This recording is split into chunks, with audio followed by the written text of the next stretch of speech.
Hi, my name's Emma and let's talk spooky stuff. Welcome back to my channel. I have been thinking about doing this video for a very long time. Last year I saw The Empty Man and it ended up on my top 10 of 2020, but as I learned later, there was a reason that this film just went completely unnoticed, and I actually did a come with me to the movie video for my patrons, but I didn't do anything on my main channel because I had no idea what this film was going to be. I hadn't heard anything about it. Turned out to be one of the best films I saw last year, one of the most interesting and unique films, and just a crazy film. I don't know how to explain The Empty Man, but that's why I'm here today, because I get a lot of comments from you asking me my opinion on The Empty Man. So I thought today we're going to do a sit down, come chill with me. I'm going to watch The Empty Man for the second time. It's been almost a year, I think, since I last saw it at the cinemas and was completely blown away by it. Obviously, the pandemic had a lot to do why this film went quietly into cinemas. Some places it didn't even hit cinemas. We were lucky here in Australia where I live that cinemas were open last September, and that's when I saw this film. But I did read later, but that wasn't the only reason this went so quietly. This film was one of the last films made by Fox before they were acquired by Disney, and it was deemed unprofitable, so it just went quietly into the cinemas. And lucky enough for some of us, we got to watch it and were completely blown away because we had no idea what to expect. The Empty Man is a very interesting film. It's based on the Cullen Bunn and Vanessa R. Del Rey's The Empty Man comic series that was published by Boom Studios. I have not read the comic series. I'll be very interested to see if any of you have read The Empty Man, and let me know your thoughts down below. I'm sure it's very different to this film. The film is directed by David Pryor. It is about an ex-cop who tries to find out where this girl has gone, this missing girl that he's connected to, and he falls down the biggest rabbit hole ever. I find it hard to talk about this film spoiler-free, so I probably will have a spoiler section at the very end, but I will warn you. My thing with this film is even when I went into the cinema and kind of didn't really know what it was about, but I knew it was about a cop, and the first 20 minutes of this film, it takes place in a different scene completely, and then the title comes in 20 minutes after it started. So even just from the jump, it just throws you off. The whole film just throws you off. So if you haven't seen it yet, please watch along with me and we can discuss afterwards. Without further ado, let's go watch The Empty Man.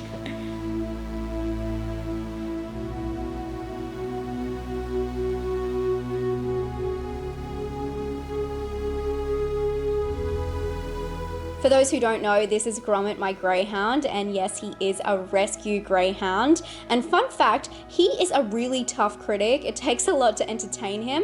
He falls asleep during almost every film. I'm not even sure if he knows the TV is there, but let's see if The Empty Man can change his mind. If you're gonna watch along, pause me now and press play on the film. Let's watch The Empty Man.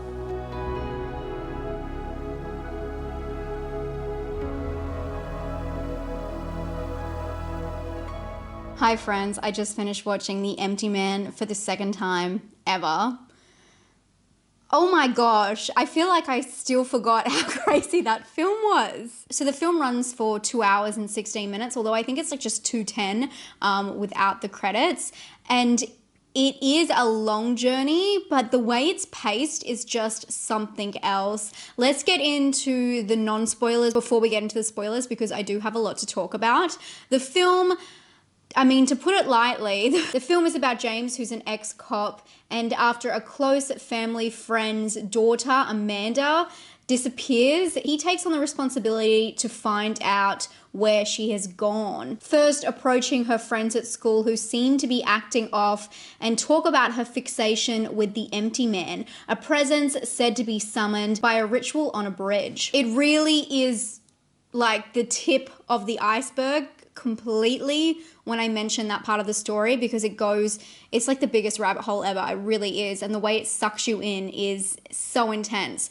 Things I love about this film is its pacing. It's a slow ass film, but it is still shocking every moment of the way. There's some really, really intense themes in this, including self-harm, the taking of one's life, animal deaths, a lot. Stuff I can't even say, and that's pretty bad for what I've just said. It's very violent, but in a strange way that you get so sucked into this that you aren't even sure what's real or not anymore. And I think that's the whole fun of the film, is it's just this hypnotizing film. It's absolutely hypnotizing. The film does take a slow and steady approach to the themes and really takes its time setting up and releasing all the information. I mean, 2 hours is it's a long time. I mean, it's kind of the norm now, but it really does take its time setting everything up, and it really just does not want to rush anything, which works so well because the cinematography for this film is very interesting. It has, they up the whites, which is very rare for any horror film to do this. It's like this reality type look or feel that does not feel quite horror. There are moments in the film where we do have some green tinges and things like that happen more in hospital surroundings, but really the core of it is very crisp and clean, which again is very rare, especially for a film where there's a lot of bridge scenes, which is like a theme, a symbol of the film, and lots of just gritty textures going on with that kind of stuff. So very interesting that they took that approach, but I kind of liked it because it just doesn't feel like it's trying to actually spook you. It's trying to just give you the chills. And I have to say, over and over and over, I got the absolute chills watching this, even the second time. The way that they capture these intense moments, these shocking moments, it's almost like a jump scare, but a shock, if that makes sense. There's also these beautiful landscapes. They do this amazing thing with this map, which I think for me, I'm always into investigation films because obviously I love the American remake of The Ring, and I feel that kind of in this character where he has a troubled past, and he's not a journalist like Rachel is in The Ring, but he, is following on his path to try and be there for someone else because he couldn't be there for things, demons that he's dealing with. So he's a complicated character on this investigation journey, which is a lot deeper than he ever thought, which I know I relate everything back to The Ring, it feels like, but really when you think about it, The Ring, she sets off to find out these teenagers who, these unfortunate events have happened, and then it goes back to this tape, and then it's bigger than Ben-Hur, the story. She had no idea how it opens up, where this is kind of similar, not the same themes at all. Obviously, there's no well, there's no Samara, but the themes that he finds are very startling and very like polar opposite to where he began. So yeah, sorry, I was saying the cinematography, there is this moment where he is led on this map to this location to do some more investigating, and it goes from him looking at the map into this winding road, which is very Shining, Stanley Kubrick, or, again, The Ring. So I love those kinds of shots. There's also these really interesting shots even at the start. There is a separate story that kind of preludes the whole film, which I talked about before, and that has some amazing landscapes. I'm not going to show you too many clips of that before I get into the spoilers because I think it's just so chilling to watch for the first time. I don't want to talk about that and ruin it, but there's some very intense scenes in that, and it's just very big, and the atmosphere is intense. But when it starts off with James, who is our protagonist, and his journey, you have these amazing shots of him running through the streets, and although he's in a suburban neighborhood, he's isolated and alone, and it just speaks volumes. One thing I loved about this film as a rewatch is it makes so much more sense. I thought the first time I saw it's interesting because they talk about the idea of gibberish and learning, something over and over, and how that can turn it into making no sense or really losing all meaning. And I feel like the whole film echoes that. And rewatching it back, because you're able to understand the ending, seeing how all of these points sparked a lot of what happens is very interesting. And I think I almost liked it better this time because of that. Just before we get into spoilers, I do want to say I absolutely love the character of James, who's actually played by A. James. His name is James Badgedale, and I think not only is his character so likable, he really is. He's just a good guy from the start. He actually owns a security company, and he's helping a woman out to get mace. And he's just got these endearing little points throughout it. Even he's having his birthday alone at one point, and you just feel for him, and you just love his passion. and his reactions to a lot of things. There's a lot of moments where he goes absolutely not, and he runs the opposite direction, where we're so used to these people being superheroes, being brave and, you know, trying to be the hero in the situation. And I feel like he's more of a realistic character. He's flawed, as I said before, but he definitely reacts to things in the same way the audience feels like they would. So I really liked that about him. Overall, spoiler free, this film is definitely worth your time. If you haven't checked it out yet, I don't know what you're doing.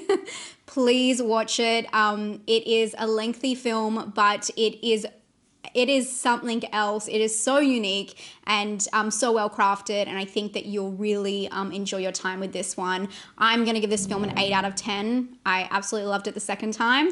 Yeah, I want to watch this again right now, to be honest. Like, that's how much I love this film. I think it's fantastic, and it's very sad that it didn't get the praise or really just the release it deserved, because it's so much better than a lot of films that I've seen in the cinema this year.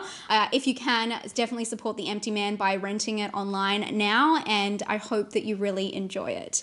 Now let's talk about spoilers. And just so you know, with these spoilers, you probably want to see it first, because I'm just going to be spouting out my thoughts. The film, oh my God, where do you start with spoilers? It is the most intense ride, and it's all about this psychological meanings behind the comprehension of how the world around us works, manifesting our thoughts into existence. It feels like The Matrix, but a horror movie. Although The Matrix kind of is, you know, it's horrific, but I feel like I've taken the red pill when I watch this, and I want the blue pill badly. Ignorance is bliss.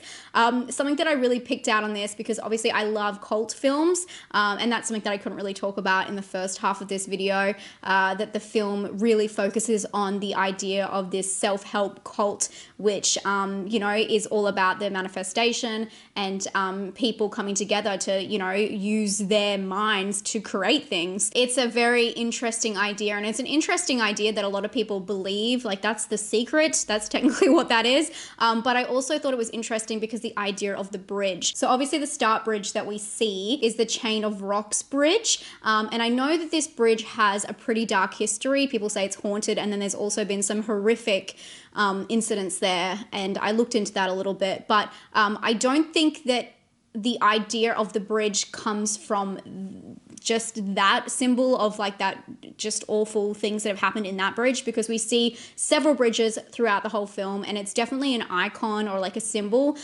which is very interesting because they do talk about moving up the bridge, which blows my mind. So when they're talking about Amanda and where she is, they talk about the idea of her moving up the bridge. And if you did not know, that is what it's called in Scientology, when you move from one sector to the next, let's say sector, one group to the next, or one lesson or level to the next. It's called moving up the bridge. And I just didn't think there's any way this is not connected to this film. I do think that this film takes a lot of its inspiration from the cult on Scientology, which is known to be a self-help kind of teaching. And yeah, hands down. I don't know if that's just from personal experience. I know a bit about Scientology, and I just can't help but to see that, especially in the way that they put together all of their collateral, you see, and the way the girl served him at the start, and, you know, you're finding what you need and all that kind of stuff. It seems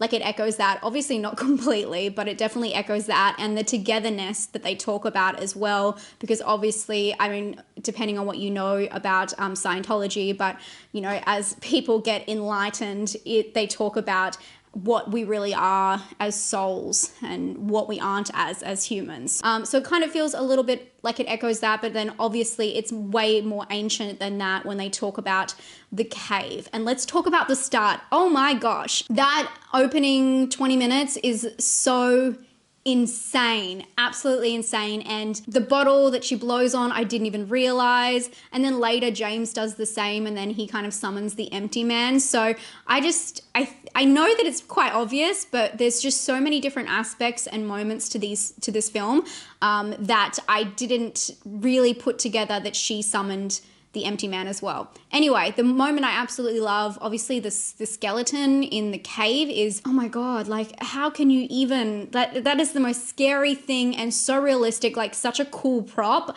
I love it. But I also love the whole moment where there's the altercation, and, you know, they get stabbed and then they fall into the abyss, into that hole. It's just so unexpected, and I was just amazing. It was absolutely amazing. The vast, I just don't know how they did that whole landscape shot is just perfect. Obviously, it's not all done on location, but I just think that the way that they utilize different sets and different locations for this film, they really went all out. There's not a lot that's done in the same location. Of course, they revisit houses and things like that, but they really go all out in all of these different locations. And I just think that they, like, for the budget, they did so well, and it just makes me feel even worse that this film didn't get the attention that it needed, because it was so delicately crafted and so much thought and time went into it.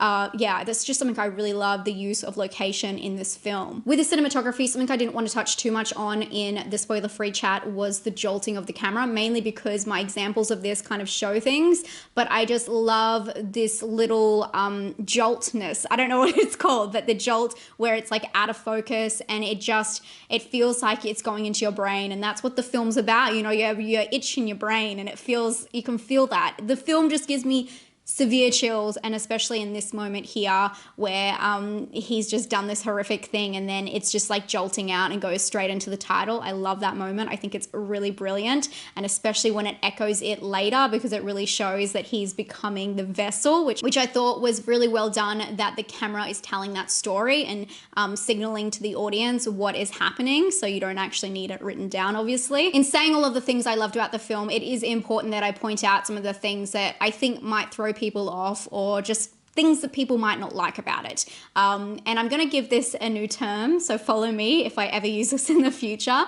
It's given me the ick. Obviously, you can get the ick about a certain person, but the film ick, and more so the horror ick. So it's kind of stereotypical themes or ideas in horror movies that you just make you want to roll your eyes or just look away or turn the movie off, because it just seems so stereotypical. It's like child's laughter, you know, like a doll, you know, those kinds of situations where it seems so stereotypical. So some of the things that gave me the ick in this film, where every time I saw the empty man made me do it, seemed very bye-bye man to me, especially when it was written on the mirror at the start.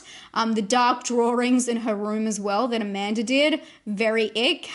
And the kids sitting on the side of the street, it was kind of cheesy. It was. Another thing is the shower scene. I feel like, I mean, this is okay. A lot of slashers and teen slashers do this, but I just feel like it's overdone, or we've seen it. And this is not a slasher, so I don't think that they have to, you know, go down to that level. Did I say you have to go down a level to be on a slasher? Yeah. And then the teddy bear was the thing that I feel like could have been completely removed from it. It was more confusing for me because it was in such a intense scene, where like the Rubber Johnny scene, I would call it, where, you know, he's in and he's watching that tape, which is part of the manifestations. And then he sees the artwork on the wall, which later, I'm sure you've come to this conclusion, the artwork on the wall was them manifesting the ending, which is insane. So for me, I just thought that was such an intense scene as it was, and what he was seeing on the tapes was so scary. And that's just around the time when he opened up the file and, you know, found that empty and all that kind of stuff. So I just don't understand why they had to put a teddy bear in that scene, especially a teddy bear that's like moving. I get that they're meant to like it's meant to be a callback, but I felt like the teddy bear could have been completely removed. So interesting. There's so many different like items in this movie that are symbols of it. We talked about the bridge, the bottles, you know, the writing, the bear, the files. There's just so many different little aspects, and there's also so many different actors in this film. There are so many different characters in this film that make short appearances. And I thought that's just a really interesting way of moving the film along. It's not like there's these core characters that the film revolves around. It's just all of these different aspects kind of floating by him. Before I go, I do want to talk about the ending. The first time I saw this film, I didn't really get it. I still say it's still a little bit gibberish to me. I do understand it, but it's still really hard to comprehend. I think that's the whole point, right? It's meant to be hard to understand. It's more where he starts and where it begins is the thing for me. I didn't like it the first time as much. I thought it was like a really fast ending, but now I understand when I can see all of the signals and the little points pointing him in this direction. It seems more purposeful purposeful. So I did enjoy it more this time, and I think every time I watch this film I like it a little bit more, because it's one of those things that I kind of have to just digest really slowly, and there's just, this film throws so much at you, you don't have a moment to digest it. So yeah, definitely liked it more the second time, but I do think that I still need to do some soul searching, or really just like sit there and contemplate how he began and ended, because that's the confusing part for me, is when he's in the same room as himself. Yeah, I would love to hear your interpretations of that and how you explain that, I guess, because it is one of those films that you just kind of, it clicks or it doesn't click. I felt like the ending made a lot more sense this time, but it's still a very complex film. I hope you guys enjoyed hanging out with me. I really enjoyed watching this again, so thank you so much if you watched this. I love chilling with you guys and you know, talking about horror in general, but I like doing some spoiler stuff, so hopefully you enjoyed that. I had a lot to talk about and obviously completely unscripted, so sorry if I bounced around. I'm doing the best I can. I hope you're all staying safe and well, and if you haven't subscribed, please do. I do 2 videos every single week talking about horror movies, and we're on the road to 100K, so I'd love to have you here, and I'll talk to you all very soon. Stay safe and stay spooky. Bye, friends.